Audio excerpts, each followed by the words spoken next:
Hi, this is Les Levine, the self-proclaimed voice of truth and reason in Ohio sports. The Browns came back to Cleveland for the 1999 season. I couldn't begin to describe some of the strange things that have happened since, but maybe today it was a move that really topped them all. After missing a field goal and an extra point in the first quarter at Baltimore, kicker Austin Seibert, who was a draft pick by the Browns last year, was waived by the team today. He was reportedly signed by the Bengals at about the same time that Cody Parkey was signed by the Browns. He played for the team 5 years ago. I don't ever recall that happening before in the NFL. And you all know what's going to happen on Thursday night, right? That's because that's never happened before either. We've got D-Rod, Daryl Ruiter, More Sports, and Les Levine is on the air.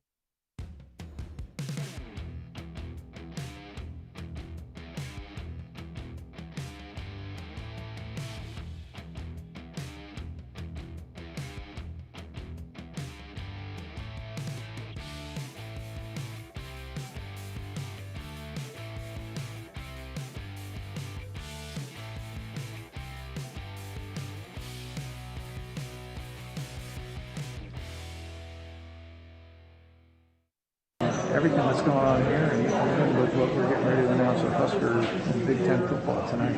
Oh, really? I heard that was happening. I didn't. I think there's a lot of anticipation about that. Good for you. Maybe that'll get off your plate. Well, it never will, but it's a good move in the right direction. Right. That's the president of Nebraska, and he was talking like he had this big secret that he couldn't let out. No wonder it's taken so long for the Big Ten to wake up. Good evening, everyone. Welcome to More Sports and Les Levine, into our 25th consecutive season, exclusively powered by cleveland.com. Wow. Daryl Ruiter is here. D-Ride, how are you from 92.3 The Fan? I'm well, Les. I'll be careful not to be caught on a hot mic tonight. Well, I was telling you before that somebody told me that other than maybe Paul Hoynes, there's nothing better than a ticked-off Daryl Ruiter to get things going on a show like this. So welcome to the show. I think I'm starting to become numb to it all, Les. Well, you know what's going to happen. Did you hear the end, my last line about what will happen on Thursday with the trading of the field goal kickers and all? You know, I mean, we know exactly how this movie's going to end Thursday Well, I don't night. know. Is it going to end with the guy kicking 4 field goals to beat him, or just one 58-yarder at the overtime buzzer? Well, not only is it going to be like a 40 to 50-yard kick, it's going to be into the dog pound where he could never make a kick while he was with the Browns. Well, he should petition to have the game at Berea because apparently he kicks well there. Not really. He peels just as much paint off the uprights there as he did at First Energy Stadium. So, although Zach Taylor said today that it's just an insurance policy and they're going to stick with Randy Bullock, who pulled his calf or had a cramped calf or whatever happened Sunday on that missed 31-yard field goal that would have tied the game in the closing seconds. So we'll see if ultimately that happens. 216-575-0403. You can email us during the show at realeslevine@gmail.com. Just to start, we want to talk Browns and maybe some Indians here, but President of Nebraska, Ted Carter, was heard on an open mic saying the Big Ten decision is coming maybe tonight, and it would be a positive one to play football by maybe the 15th of next month. What are you hearing about that? Yeah, well, if they're going to do it, Les, they have to do it now. They have a very tight window to get this in, especially if they want to be eligible for the college football playoff Final Four there. They got to get that Big Ten championship in by mid-December. And you want to have a legitimate slate of games. I don't think you can play 6 games and say that is a legitimate season. So I think they're looking around an 8-game schedule, and that would give them some semblance of credibility. The other thing, too, is I don't know that everybody in the Big Ten is going to be participating. There's rumblings that Michigan and Michigan State will not participate. Wisconsin appears to be up in the air. So that is going to be another wrinkle that'll be worth watching if that announcement, in fact, does come tonight. Not only will the Big Ten play, which a lot of people seem to all of a sudden believe that they will play, and I think that Ryan Day's statement that came out last week really moved this forward to make this happen, but how many member schools will actually take the field this fall? So you're looking to be the champion of the Big Three. or the Big Eight, or the Big Eight. The not the eliminated eight, unlike the Cavaliers, but I don't know, the Elite Eight of the Big Ten. I don't know, but yeah, I mean, Well, I, for example, with Ohio State, if they had a full schedule, there's 3 teams in there. They may as well not even play anyway. So that's kind of a practice game. So I yeah, think, I mean, go ahead. if you're Indiana, like, why would you want to play? To take your 58-3 beating from the Buckeyes? No, I don't. are you serious? Why would you play? Because Yeah. you sold guys on scholarships to come to this, Yeah. come there and play on national TV against the likes of Ohio State. And I think that those. Listen, I remember a big play in Little League that I made. Why wouldn't I remember Ohio State and Michigan? Or Ohio State beating your brains in. Hey, we only lost by 51. I think It's a great afternoon. I would think most college players would make that deal with the devil. I guess. I mean, to but- play, you're not quite good enough to play for Ohio State, but you're good enough to run through the tunnels there as an opponent. I think that's, if you're a football player, I think you buy into that. Well, football players are a different breed. They will play anytime, anywhere, any weather, any circumstance. They could have one foot in the grave, and they still have that passion to play the game. All right, speaking of 1 foot in the grave, tell me what you saw yesterday in Baltimore. I saw a lot of what I've seen the last 20 years in Week 1. I didn't expect them to win less. Baltimore's the superior team, but I expected a more competitive game than what we saw Sunday. But you've been adamant, listening to you and your updates on 92.3 The Fan, you have been clear that this team is not ready offensively, or it's not showing anything at this point of the training camp. Yes, and as I said Monday, I'm accepting everyone's apology right now because I was right. Well, no, I mean, they weren't. I wouldn't do that because you got Cincinnati and that team from Washington coming up in the next 2 weeks. No reason why, as bad as Cleveland was yesterday or Sunday, no reason why they can't win both of these games.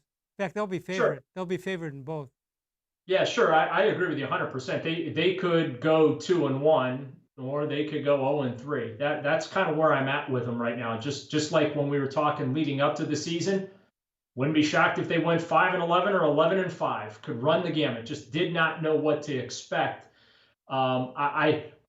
I anticipated offensive problems. I just didn't anticipate the offensive problems to be as deep as they were. The connection between Baker Mayfield and Odell Beckham Jr. just isn't there. The connection, or at least the involvement of the tight ends, not there just yet. The running game had to be shut down, even though that they had some success early in the game because they fell behind so much. So, yeah, but falling behind 7-0 isn't like falling behind 28-3. Well, they were behind 24-6, and by that time. in a blink of an eye. I mean, the game was over by halftime, and then midway through the third quarter, it definitely was over, and you were waving the white flag, saying, "Uncle, please take it easy on us." Okay, you're talking about you were right, and you want people to apologize to you and all, and that's fine. My thing that I hung on to all year or all preseason is what is telling us that Stefanski's any better than Hugh Jackson, because we didn't. Sometimes you wonder, all right, 18 years at one organization, going through different coaches. What's up with that? Is there a problem we should be looking for that we don't see? What do you think? Well, I looked at it as a positive. The fact that these coaches that came into Minnesota thought so highly of Kevin Stefanski that they kept him around. Who was the special teams coordinator? I think it was Chris Tabor that survived. I think he survived 3 or 4 head coaches because he was good at his job and he was worth keeping around. So I actually look at that less as a positive, that he was good enough at his job to stick with the Vikings for 14 years. Was there any sounds at all coming from the owner's booth the other night or on the plane on the way back? Was Jimmy Haslam? Was he? Well, I know that verbal? Haslam was in Kevin Stefanski's ear and face before the game. We saw the footage from the CBS broadcast there of those two. I just don't get it. Like, listen, I respect ownership. They own the team. They can do what they want. But why do you have to be on the sideline before the game, talking to your head coach before his first game? He's got enough stuff Same to think reason. Same about. reason the owner's on the field at the first practice. I mean, Yeah. their job is to run the practices or run the pregame. It's not to let the owner know what's happening. That should have been done already. Yeah, but that's how they run it. I'm interested to see how patient that everybody's going to be in the organization, because patience is not something that the Browns have historically had a lot of, and understandably so. And the other thing too, Les, this team's built to win games, and I say that understanding the challenges the organization has faced. But I watched a lot of football on Sunday, watched some of it Monday night, and everyone around the NFL basically dealt with the same thing, and that is no preseason, different style of training camp, and all those things. I watched a lot of really good football. Here's a stat that is unbelievable. It's never happened before in the NFL. The Browns are now 1-20-1 on opening days since returning to the NFL. Nobody's lost that many games in a 22-game stretch as the Browns now have done. It's unbelievable. They have a 16-game winless streak in Week 1 going, which, by the way, is an NFL record. And not only is it an NFL record, it's an NFL record. The meter is rolling. And still, I think the Philadelphia Eagles, if I remember correctly, they had a 9-game winless. So it's kind of like the Cal Ripken streak or the consecutive hit streak in baseball. It will never be broken. So congratulations, Cleveland Browns, 16 straight years without a win in week number 1. And how many coaches in the last 6 years? Oh, good Lord. Whatever. Don't make me do this. Yeah, I mean, there's a number up there. It's way above my grade level, though, to figure that out. Well, you have to go back to Bud Carson, 1989, also the last year that they won a division title. So you're talking 30, 31 years here since a head coach, I should say, won his debut game. In defense of the 11 or 12 coaches that have since followed, I think it's like 14 if you want to involve all the interim coaches the Browns have had.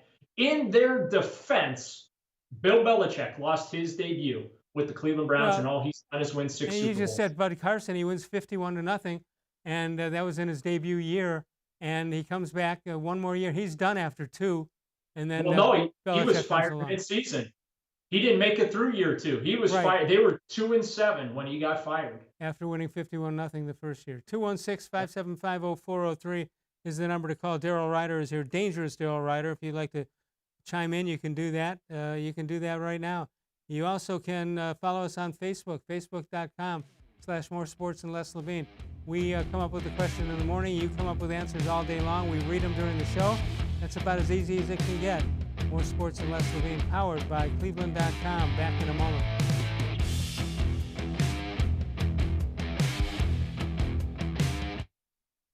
Presque Isle Downs and Casino has sports betting.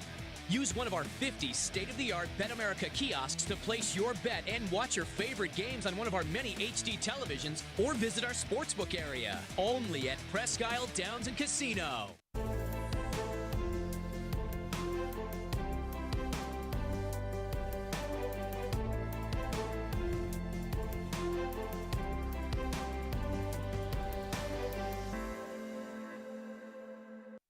Do you like Ohio State football? Would you like to get information from me, Doug Maurice, about Ohio State football without having to look at my face?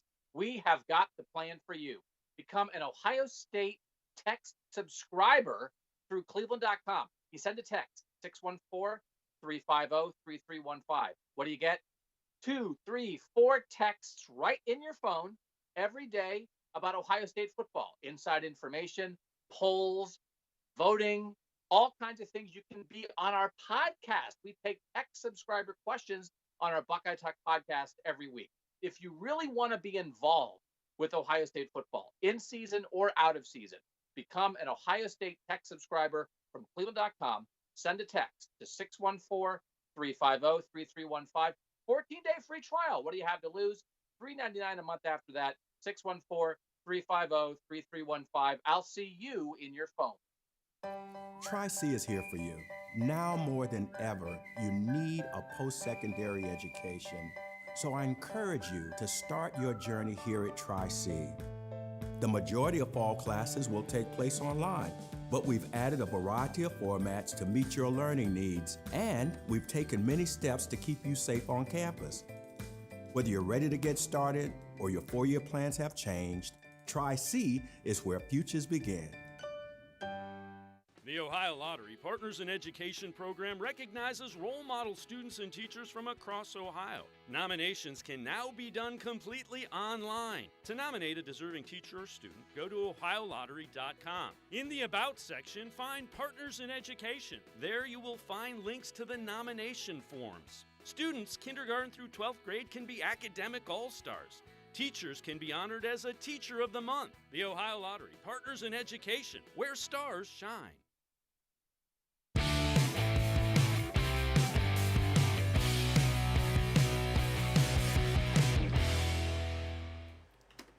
Hi, welcome back to More Sports and Less Levine. Well, guys, it seemed all offseason that many members of the national media were saying that Baker Mayfield was due to have a bounce-back year. Throw in the first game against the Baltimore Ravens, now everyone sees me changing their tune. Let's take a look. So you've got Ryan Clark, former Pittsburgh Steeler, on ESPN, said we should not be crushing Baker Mayfield this morning. You know why? Because Baker Mayfield isn't talented. So in turn, it is our fault, not his fault. It's my fault that I thought he should have been #1 overall. It's my fault that I expected him to be a superstar. Now you got Stephen A. Smith.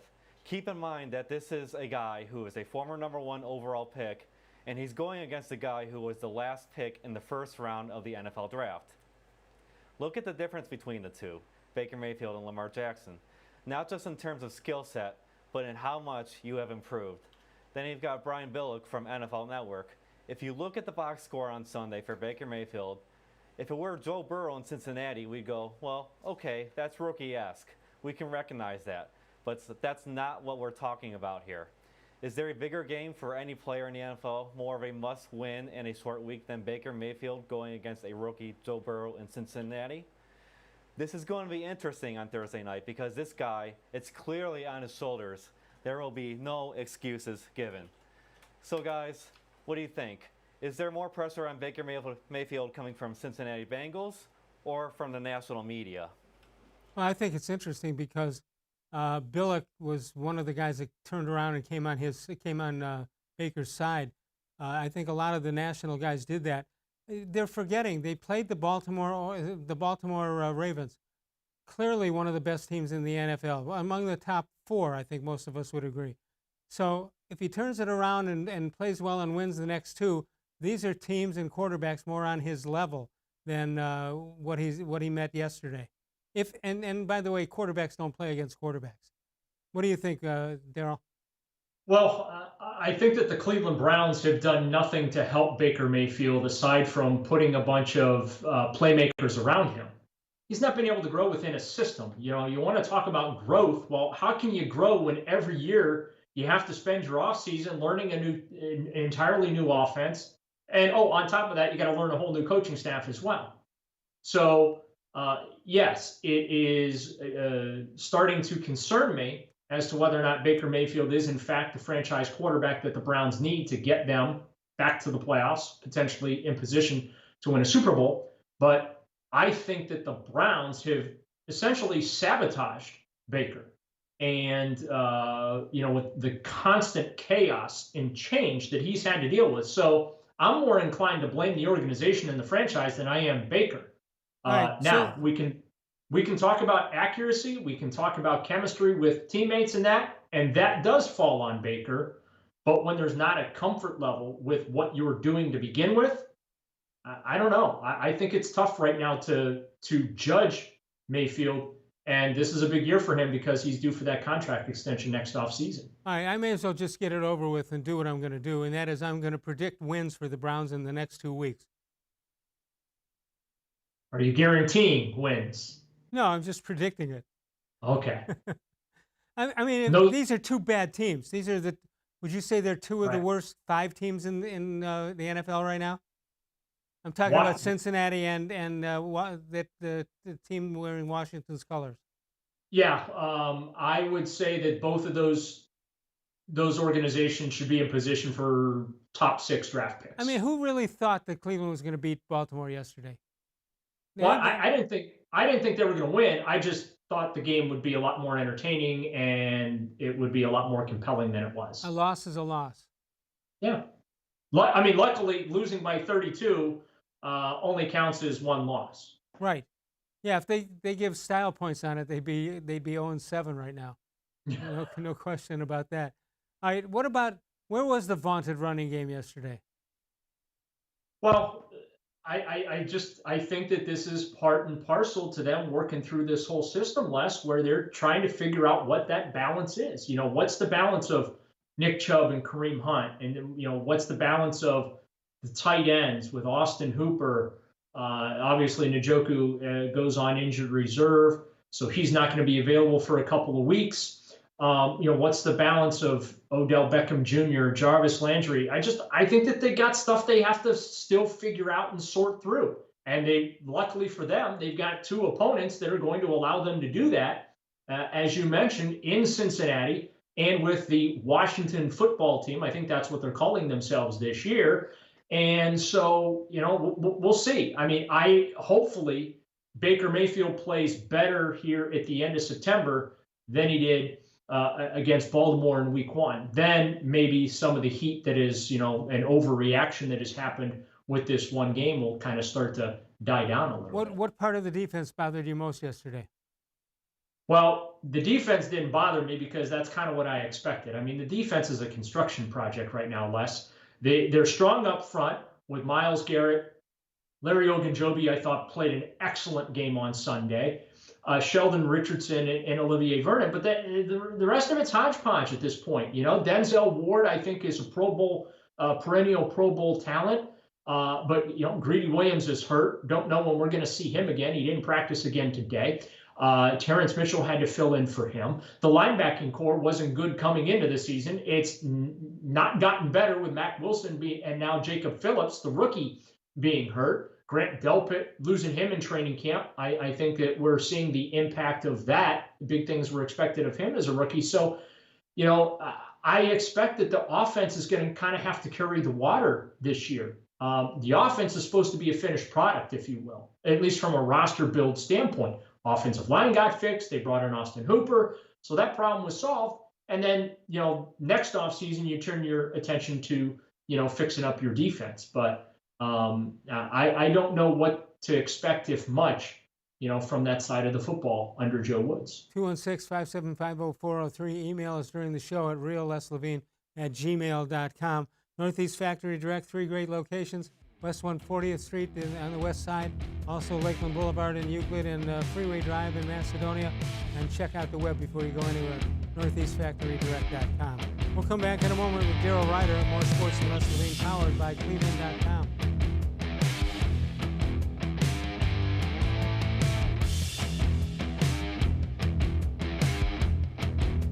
Wow! Get Nature's Stone and never replace your garage flooring again. Act now for huge summer savings on our exclusive Nature's Blend Stone, as low as $2.99 a square foot plus installation. Only Nature's Stone eliminates cracked, uneven concrete, and Nature's Stone never peels like cheap paints and coatings. Safe, beautiful garage flooring that's always backed by Russell's Promise, our true unconditional warranty. Schedule your free cost estimate easily online today at naturestone.com. It's not just a floor.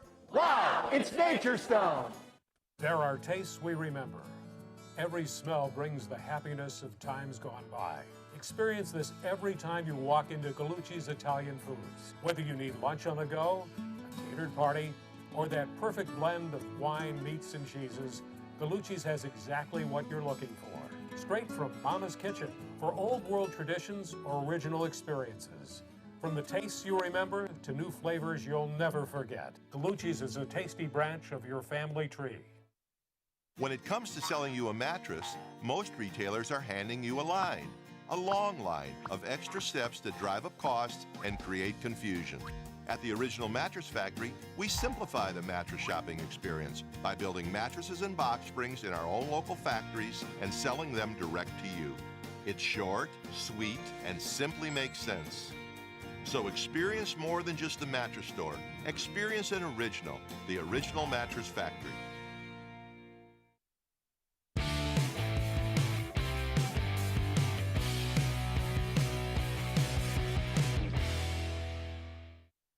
I think it takes all three of us, just being on the same page. Just for myself, going through my reads, trusting those reads, and delivering the ball based on what those reads are telling me. I think we had some great one-on-one opportunities on some of those passes from Sunday, but just didn't connect. Some of those were the penalty, the grabs, the pass interference that we talked about. Some were just a little bit miscommunication, a little overthrow, but we're working on that. Hey, Vic, I don't want to pound this Odell thing into the ground, but I'm just curious. Obviously, he's an incredible luxury to have as an offense and as a quarterback. But can there be a tricky balance between wanting to get him the ball and needing to get him the ball? I think it has to come naturally. Obviously, you game plan and you scheme up things to get the balls in your playmakers' hands. But then when it comes to game time, they're going to give us certain looks that might take that away. We had a couple plays for him early on, and the Ravens did a good job of taking that away. So we had to go through the reads and get the ball in other guys' hands. So it's just, when it comes to game time, yeah, you can practice, and you might have a certain look all week in practice, but then come game time, they might show you a different thing, and you got to react and play and just move on. It's got to come naturally. Is that more difficult than it sounds, though, Big? Because you look over and he's one-on-one, and you're like, man, I got Odell one-on-one. Time to go to him. Yeah, I mean, that's when the alert goes off in your head. We got one-on-one with him. You want to get him the ball, but it's got to be the right scenario and the right situation for us to do that. And it's just all about being on the same page. That's just like little things where just game reps are gonna determine it. There's no amount of practice that you could do. It's just how it happens in a game. So just learn from it, move on. Well, we give the quarterbacks very black and white reads. I think that's what you have to do with coaching these guys. And, it's not every single play that it starts with Odell. There's plenty of plays that start with him, but we make sure that we coach the quarterback on the read. And then the ball goes where the defense dictates based on the read. Can you appreciate, though, from a quarterback standpoint, kind of finding that balance of having a playmaker of that skill set and the difference between wanting to get him the ball and needing to get him the ball? Yeah, Tom, I kind of look at it as we design the offense with our players in mind, and then we make sure that our quarterbacks, our offense as a whole, is in tune with making sure we're taking what the defense has given us. So there you have it. Continue talking about Odell Beckham. I think, Daryl, correct me if I'm wrong. It seems to me when we heard that he was coming here last year and we were getting all the information about him, that we never heard that he was a troublemaker, right? Right. But trouble seemed to find him or follow him around, and not big trouble, not legal trouble, not anything like that. Just that it changes the face of the locker room, I think. Yeah, he came in with the reputation of, I don't want to say being a problem child in the locker room, but he generates headlines and spotlight, and everything he says is dissected. And even when we were talking to him today, he was so careful in how he chose his words, and he expressed how he feels like when he expresses himself, it gets misinterpreted and twisted into something that he didn't intend it to be. And so he said, I wish my critics would understand that I just want to produce and win. Like, that's what I'm about, producing and winning. And he talked about how he, stays up till 5 a.m. after a loss, thinking about everything that went wrong in the game. So I don't perceive Odell to be a problem child or a locker room cancer or a distraction, but he is a superstar. He commands attention, and superstars want the ball. He plays a position that, let's be honest about, Les, it's a diva position. Well, Wide it receivers is, in the but National Football League are divas. It is, but I'm not sure I would throw the label superstar on the guy anymore. He might have been. He made two great catches in the with the Giants. Has the 1,000-yard running stats last year. That's kind of a phony deal on that. I don't think, he kind of backdoored it a little bit. Not his fault, by the way, but I don't think I would I would live off the fact that he was a 1,000-yarder last And year. he's also come to the most dysfunctional organization in Yeah. the National Football League. In 17 games, he now has 4 of 3 or fewer catches and less than 30 yards. If my memory serves me correctly, I believe his entire tenure with the New York Giants, he had 2 of those games. He's already had 4 of those in 17 with the Browns, and the Browns are 6-11 with him. And I'm not blaming Odell. This is the Browns. I understand what they were going for at the time when John Dorsey made the trade. I was excited. I remember I wrote, I thought that the Browns were Super Bowl contenders. I got to take that one back and fall on that sword for being wrong, because I was dead wrong about that. But I understood why they made that trade, to bring in someone of his explosiveness and his caliber. But you look at what Jarvis Landry's been able to do since that trade with Miami a couple of years ago, over 1,000 yards, Pro Bowl seasons both years. And this is just not an Odell Beckham Jr. focused offense. It is a myriad of players. All right, so former WFAN sports radio host Mike Francesa tweeted out today. He said, "I hear the Browns, who are clueless, are looking to trade Odell." First of all, maybe the old regime earned the moniker of being clueless. I don't think that should be attached to them. They haven't earned it yet this Right. time around. Yeah, Andrew Berry, Kevin Stefanski, they're not clueless. Yeah, well, let's give these guys an opportunity to fail before we say they fail, okay? That let's be fair about it. The track record of the organization is what it is, and there's nothing that Kevin Stefanski can do about that other than to come in here and start winning football games, and Andrew Berry to begin to draft well and cultivate quality talent in the offseason through trades, as well as through free agency. But the reason why there was so much hype around John Dorsey was because we finally had competence in the chair. Yeah. Like, you know what I mean? He was bringing in guys that could legitimately play the sport of football. All right, so do you open the phone lines at the Browns offices in Berea and just say, okay, it's fair game, it's open game, make me an offer I can't refuse? Is it at that point yet? And if it gets to that point, is that a distraction or is that a result of the distraction? No, I don't think that you do that, Les. Now, if the phone rings, it's Andrew Berry's job to pick it up and answer the call. Now, some context here. If that does happen, that does not mean that the Cleveland Browns are shopping Odell Beckham Jr. It just means the phone rings, they're answering it, and that's what it is. I don't think that we're at trade Odell Beckham Jr. yet. I don't think we're there. No, when you're eliminated from the playoffs is when you do it. Correct. Or next off season, if you go back, you look at the tape, you look at the offense, say, hey, you know what? It's not going to work having Odell here. We're not able to give him what he needs to be successful. And in turn, it's not making us successful. So we move on. Also, if I remember his contract correctly, I think that they get a cap charge if they were to trade him during the season less. Whereas if they wait till the offseason to trade him, I believe that they would be scot-free as far as a cap charge because all the dead money would be gone. All right, I'm working on a how come quickie here. How come Art Modell began the ruination of the Cleveland Browns and Odell Beckham finished it off? Wow. You got Odell and Modell. I mean, you gotta use them. Yeah, it works. It works, but there's 15 games to play yet. Yeah. So I understand they lost by 32. I'm not jumping off the bandwagon yet. To your point earlier, they could very easily go 2-1 here by the end of the month, and then everybody's all smiles before they go to Dallas and probably get their lunch handed to them there. You know what people forget? If you say they're going to go 8-8, let's say, you forget There's 8 losses in there, and that's what one of 8 losses looks like. Yeah, absolutely. Well, here's the other thing too and that's even with the expanded playoffs. I didn't want to say they were going to make the playoffs this year.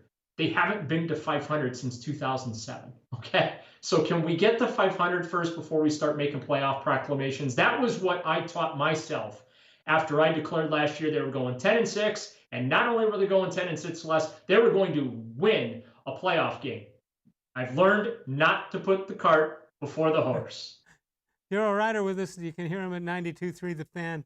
every day with updates and following the Browns wherever they go. We've got some Indian stuff to talk about, too, when we get back.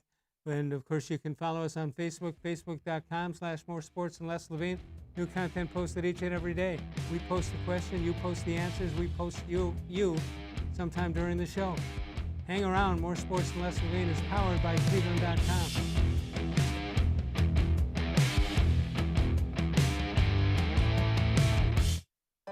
We're living in uncertain times, but you don't have to put your future on hold. At Tri-C, you can move ahead while staying safe and saving money. The majority of fall classes will take place online, but we've added a variety of formats to meet your learning needs, and we've taken many steps to keep you safe on campus. Whether you're ready to get started or your four-year plans have changed, check out Tri-C's programs and resources, because Tri-C is where futures begin. Well, hello everyone. Let me tell you a little bit about Browns Football Insider. For only $3.99 a month, you can get text sent right to your phone each day from me, Dan Lobby, Scott Pasco, and Ellis Williams. In addition to that, you'll receive a Football Insider newsletter every day with special things from us, things that you won't see anywhere else on the site. You'll get breaking news, analysis, features, film breakdown, and things like that. Texting us directly gives you a great chance to cut through the clutter of Facebook, Twitter, other social media, and avoid the trolls. Also, it's the only way to get your questions on the Orange and Brown Talk podcast. So why should you sign up? Try a 14-day free trial. You can cancel at any time. All it takes is one text, but you won't want to cancel. We have hundreds of subscribers join us over the last year. They love it and have stayed with us. We're seeing the Football Insider community grow every week. And it's only $3.99 a month, which is less than 14 cents a day. What I like most about Football Insider is the opportunity to connect with you one-on-one and really communicate with you. So how can you become a Football Insider? You can click on cleveland.com/Browns, the blue banner at the top of the page. Or easier yet, text me at 216-208-3965. Again, that's 216-208-3965. It takes attention to detail. With your local Bryant dealer, you're getting more than just a technician. You're getting someone who pays attention to your needs and the little things that make a big difference. It takes a dealer you can rely on. And to keep your family warm this winter, here, let me show you how this works. It takes Bryant. Bryant, whatever it takes. And to keep your family comfortable, it takes Smiley One Heating and Cooling. Find them at smiley1.com.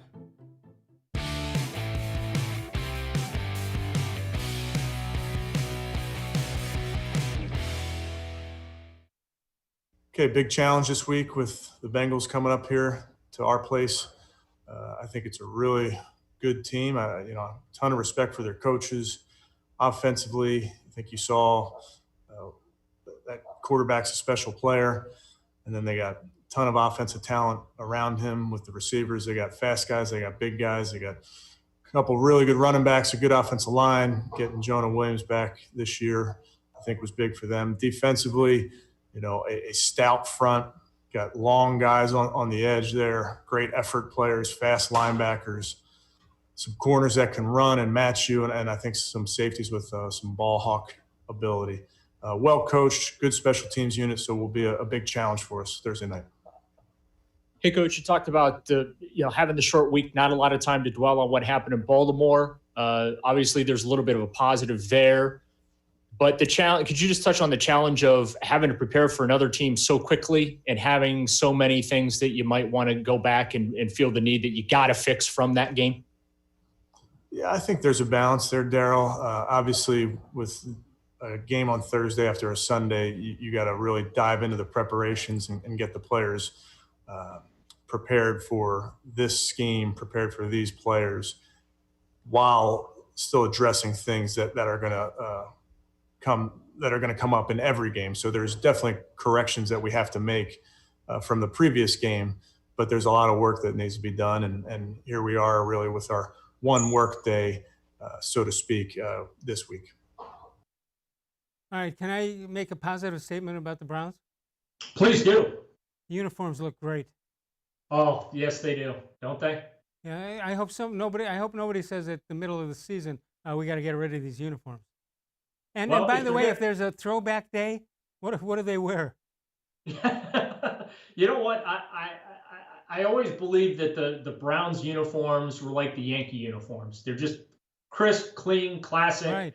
timeless, Iconic. and also like there's not much you can do with brown, orange, and white. There's not a whole lot of fashion thing you can do with that. So, if they're going to lose, at least they're going to look good doing it, at least fashion. Here's another question: if you're a new coach coming in like Kevin Stefanski, at what point during the season do you stop revering the other coaching staff? When he says they got a nice team, they do this, and they're very well coached. At what point do you not have to say that? When you start beating their brains out? Well, Bill Belichick still does that, and he's got a bunch of Super Bowl rings. So I think that's just coach speak, and you're just providing that respect towards your opponents. But in his 3-word answers, Bill Belichick does at times go out of his way to say I remember when the Patriots would play the Browns, and the Browns were awful. Bill Belichick would say nice things about the Browns, and I'd sit there and say, what is he watching that I'm not seeing? So I think that's just coach speak. How do you think Bill felt coming back from his game, knowing that he won and Tom Brady didn't? Something tells me he enjoyed that splendidly. If nothing else happens this year, he's fine. Yeah, I got to tell you, man. I thought that the Tampa Bay Buccaneers were this year's Cleveland Browns. A lot of moves in the offseason, real sexy moves, get everyone excited. I just didn't buy the hype, and I'm still not buying the hype of the Buccaneers. I don't know that they're going to be a playoff team, but man, Tom Brady looked old. Yeah, he did against the Saints. He really did. He looked his age. He really did. All right, I've already predicted 2 wins in a row coming up for the Browns. What do you look for Cleveland against Cincinnati on Thursday night? And by the way, who's doing that on CBS? Who's doing that game? Do you know? Well, yeah, I don't know who's calling the game. No, it's on NFL. I know it's on NFL Network, but I don't know who the broadcast is. Okay. I don't know who's broadcasting the game off the top of my head. I know Jim Donovan and Doug Deacon will have it for you. Right. On the radio. So that I do know. But yeah, I think the Browns are going to win. I agree with you. I think that, hopefully Baker Mayfield comes out with a much better performance, that they made the most of the one practice they got in today. They'll have a walkthrough on Wednesday, but there's, really no contact, and it's walkthroughs are usually half or 3/4 speed. It's not a practice. By the way, we saw a segment or so ago, we saw Baker Mayfield talking, and I didn't see the frustration that he's had in the past to certain questions and certain way of questioning. Do you think he's come to the realization that he's got to clean up his act, although there's nothing bad about it, but at least be more mature about it, whether he means it or not, when he's talking to the media? He's got to perform. I think it's great. I want to say this the right way. I think it's great to see the quarterback of the Cleveland Browns have a national profile and have it be a very positive national profile. And obviously, I'm referencing the commercials and endorsement deals that he has. But when you have those things, Les, you have to play well. You have to perform. You have to win. He's not done that yet. At least he's not done it at the level that his profile currently would normally require. Do you remember when Colt McCoy came out and within a week of training camp, he's doing car and truck commercials? Yeah, but I'm talking on a national scale. Like, I'm watching Monday Night Football last night, and there's Baker Mayfield. And the spots are fantastic. That campaign he has going is phenomenal. His personality comes through. I laugh at the jokes that are in those spots. But yeah, I mean, he's got to start elevating his game. He's got to elevate the game of those around him. And the Browns got to start winning football games with him as the starting quarterback, just plain and simple. And like I said, I think it's great that for the first time since 1999 that a Browns player has that level of a positive national presence. But he's got to live up to that standard. That as only well. holds up a certain amount of time until you start winning some football games. Yeah. You know what? No one's going to laugh at the jokes if you're losing. Right. Like All right, last year, those commercials got real old because the Browns were losing. We're going to come back one more time with Daryl Ruiter of 92.3 The Fan, Northeast Factory Direct, 3 locations plus the website. Check them out. They've got the 1-year guarantee on prices, and they've been in the business 21 years. They know exactly how to do it. That is Northeast Factory Direct. We'll come back in a moment. We are powered by cleveland.com.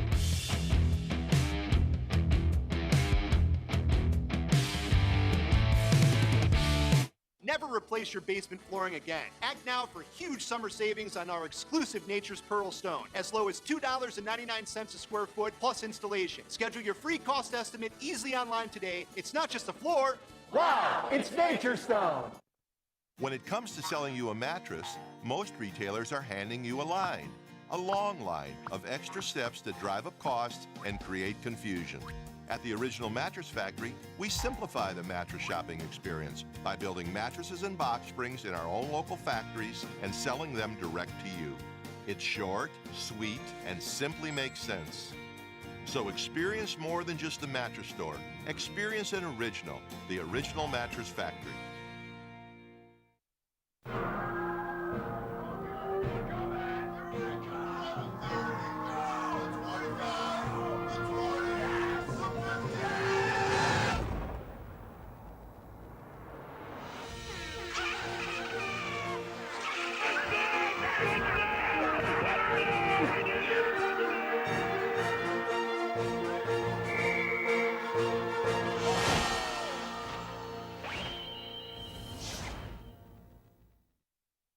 Presque Isle Downs and Casino has sports betting.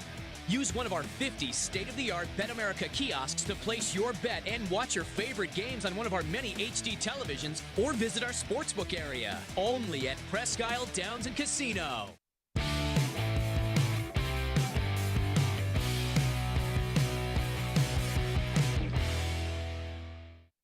This date in sports history, Kansas City Royals beat the Cleveland Indians, ending their historic winning streak at 22 games. What a run that was. If you look at some of the, Daryl, if you remember, if you look at some of the box scores, you got some guys that you've never heard of before or after. Yeah, that was a great one. They broke the Oakland A's record of Moneyball fame, remember, when the A's won 20 in a row. And then they kind of flamed out in the postseason. And unfortunately, the same thing happened to the Indians that year. They flamed out in the postseason. We were all excited after that winning streak, thinking that they might get back to the World Series and ultimately win it, but it fell apart on them. Let's take a look at the birthdays for today. Gaylord Perry, spitting his way to immortality. Hell in a Handbasket, 1947. Dan Marino, Ernest Biner, seen on the left. Terry McLaurin, Ohio Stater.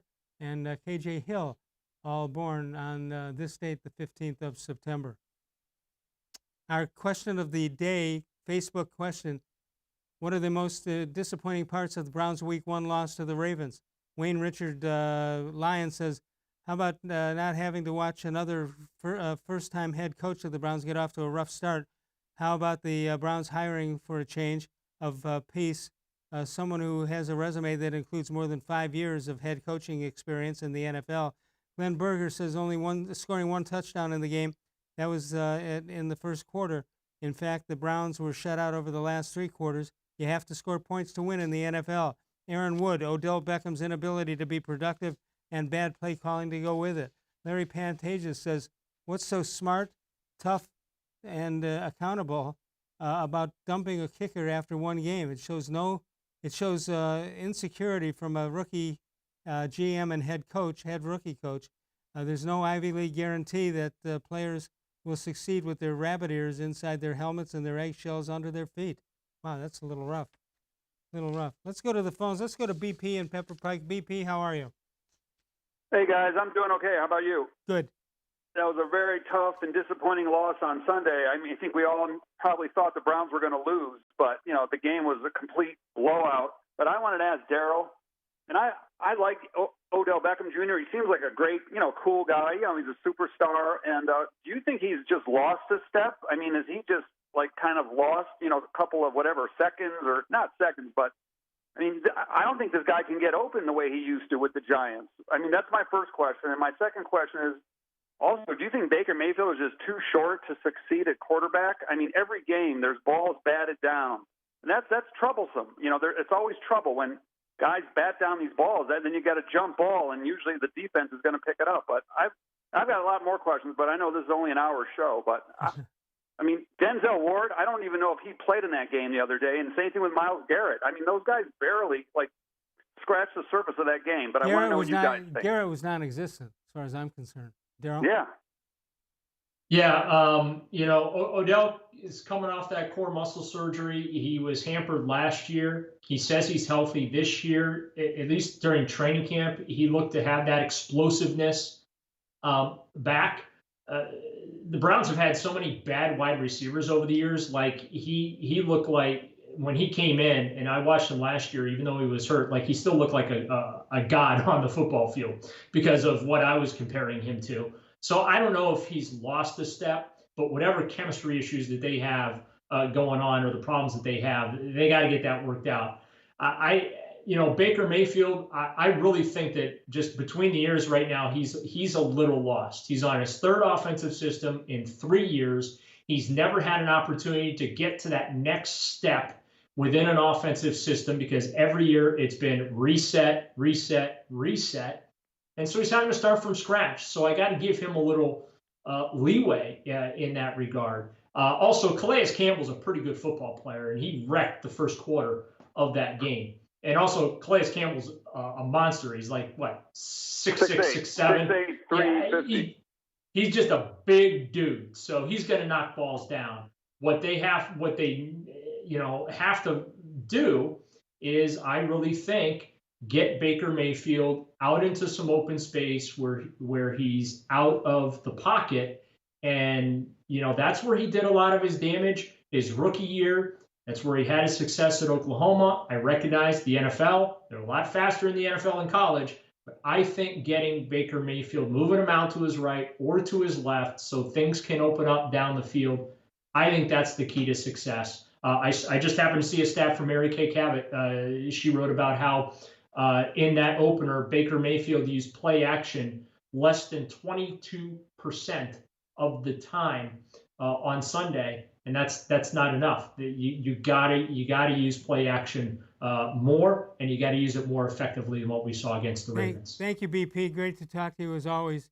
Right now at Smiley One, they are making it very easy to invest in a new heating or cooling comfort system without breaking your budget. For a limited time, take advantage of this special financing. 36 months, one select Bryant high-efficiency equipment. They make it easy for your family to stay comfortable all year long. Call Smiley One for more details. We're going to come back one more time with Daryl Ruiter. Tomorrow night, the D-Man, Dennis Manilow, another D-Man. Thursday, normally we have Mary Kay Cabot. That won't be the case. Andy Baskin will be joining us on Thursday night. We'll take a break. More sports and less Levine, powered exclusively by cleveland.com.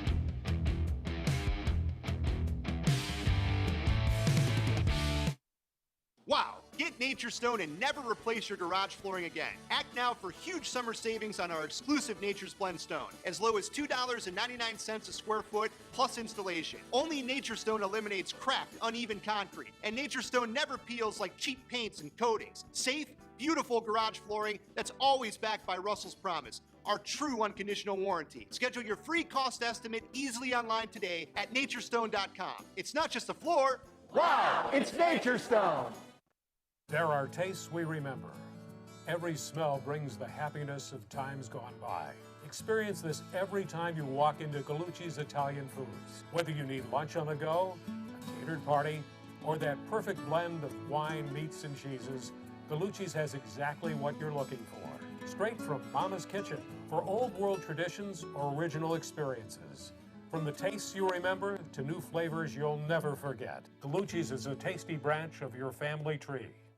The Ohio Lottery Partners in Education program recognizes role model students and teachers from across Ohio. Nominations can now be done completely online. To nominate a deserving teacher or student, go to ohiolottery.com. In the About section, find Partners in Education. There you will find links to the nomination forms. Students kindergarten through 12th grade can be academic all-stars. Teachers can be honored as a Teacher of the Month. The Ohio Lottery, partners in education, where stars shine.